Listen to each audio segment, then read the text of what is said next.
Welcome to Success Interviews. This is where I chat to a fellow female business owner to find out more about why they started their business and how they measure success.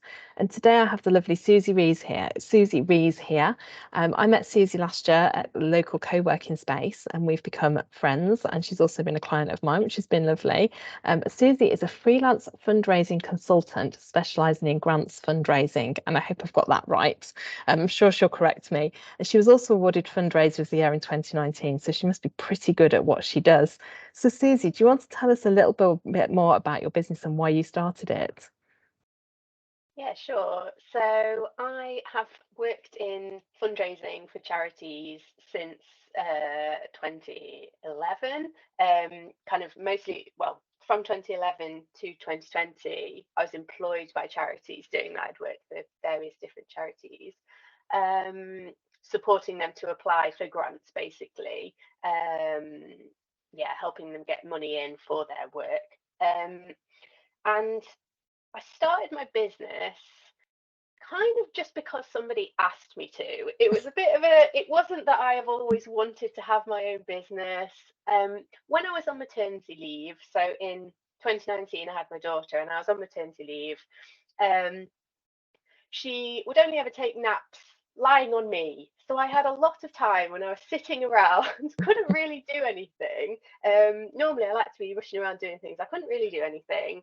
I couldn't even really read a book, but I could listen to audiobooks. So I spent lots of time kind of listening to audiobooks and thinking about what I wanted to do with my life. And, I quite like kind of self-help is the right word, but sort of those kind of books. And as part of that, just in my thinking, I sort of came up with this idea that one day I would like to be a fundraising consultant. I'd known a couple of people who'd done this. I'd worked with them when I'd been employed by charities. I'd occasionally worked with consultants, so I knew it was something that existed, that people did. So I kind of just, during all this thinking time, I came up with this idea that one day that would be an amazing thing to do. And it was very much absolutely not anything for the next 5 years. It was maybe when I'm, in 20 years' time, that could be what I'm doing. Like, it was completely not anything that was achievable. But in reading all these books, listening to all these books and things, it was like, maybe I should have some kind of goal, because I'm not really someone who, I don't set long-term goals generally. I've not been someone who has a 5-year plan or anything like that. So anyway, I sort of set this goal. And after I'd set this goal, I happened to be talking to a friend of mine, someone I used to work with, and he had ended up leaving the charity we worked together at and going off and being a corporate fundraising consultant, which is a similar thing, but someone who supports charities to get money from companies. And I said to him, it's so cool that you're doing this, and one day I'd love to do that. And I just just said it to him in a really offhand way. And I did that. He was probably the only person, apart from my husband, that I'd actually told about this goal. I didn't tell anyone else.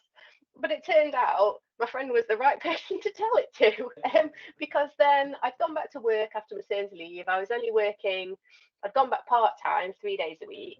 And my friend, Andy is his name, very well connected person, and he was also a chair of trustees at another small charity, and turned out they were looking for some freelance support with grants fundraising. So he basically just said, can you come and do a day a week to support us with this on a freelance basis? And I was like, oh, can I really do that? And I sort of had a bit of a panic about it, but realized I could do.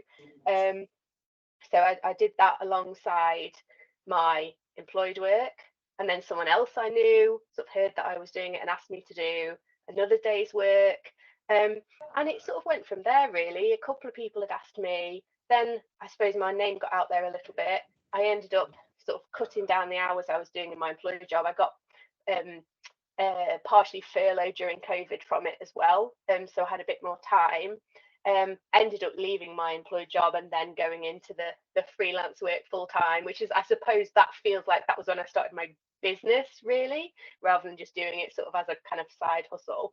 But it was, if I hadn't have been asked by the right person, I don't think it would have happened, and it probably would have just remained a dream, which I may or may not have got to in 20 years' time. So that was why, really. It was obviously meant to be then, very serendipitous that you spoke to the right person when you've had this idea and you'd got this goal out there. So I know. it I just mean, was I don't. perfect. I'm not particularly one of these people who is like, oh, tell the universe what you want and it will come to you. But it almost did feel It a bit did. like I told someone and then it happened. Yeah, these things do happen though, they really do. So obviously you've got this Mm. great business now. I'm sure you've got lots of flexibility around your daughter as well. So how do you measure success for yourself, within your business and personally? Yeah. So I mean, for me, I don't think in my definition of success, I wouldn't say I've fully achieved it yet. So I would say my definition of success is kind of making enough uh, money to support myself and my family and be comfortable is one side of it. I have no goals to be, making huge amounts of money or anything like that. That's not really something that feels important to me as long as I'm comfortable. But I really want to be able to not take on too much work. So I'm terrible at over kind of over committing, or I find it hard to get that balance right of having not too much work, not too little work. So success for me would be to get that balance right, so I've got enough fulfilling work, all my work is really fulfilling, which is great, have enough of that work, but also enough time for downtime and family and hobbies and everything else around that. And currently I do squeeze all those things in, but I think I definitely need to sort of, it feels like a constant battle as a business owner to get that balance right. So that's what success will be for me. And I'm sure it's not going to be, oh, I just achieve it one day and then I have it forever. I think it's always going to be a bit of a like I say, sort of a balancing act to get that balance. But that's success for me, having those two, that flexibility, having the right level of work, and then enough time for everything else in my life, I would say. I think that's brilliant. And I think it is, when we're business owners, there is that, oh, 1 month, we've got way more work than we could possibly do. And the next month we're going, oh my God, there's nothing coming in this month. But I think it takes time to get to that point. And I think you have to spend a lot of time thinking about, okay, what hours have I got? What hours can I work?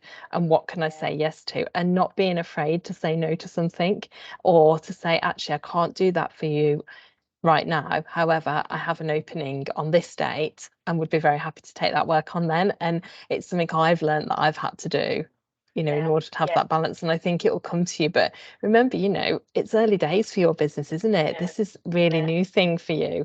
And it will come in time. So my final question for you today is, what one tip would you give to your younger self?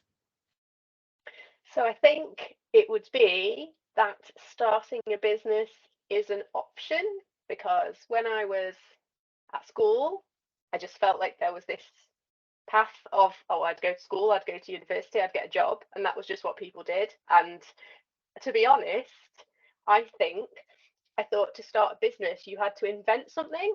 Like, that's what I thought starting a business was. You invented something and then you sold that thing. Or I just didn't, it just wasn't something that was ever an option, or like at school or whatever. It wasn't ever presented as something that people could do. Or like, for my daughter, I would, as she grows up, I would make sure she knew about all these different things you could do, and how actually having your own business is a really great way to try and get that balance and flexibility and everything else.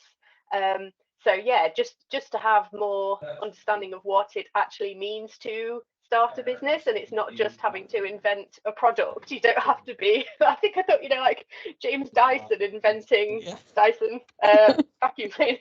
I thought that was having a business. I don't know, a bit strange, but that was just because I wasn't exposed to people starting businesses around me. It wasn't something kind of back then. No one in my family had done anything like that before, or so yeah, I think that would be the main tip, really.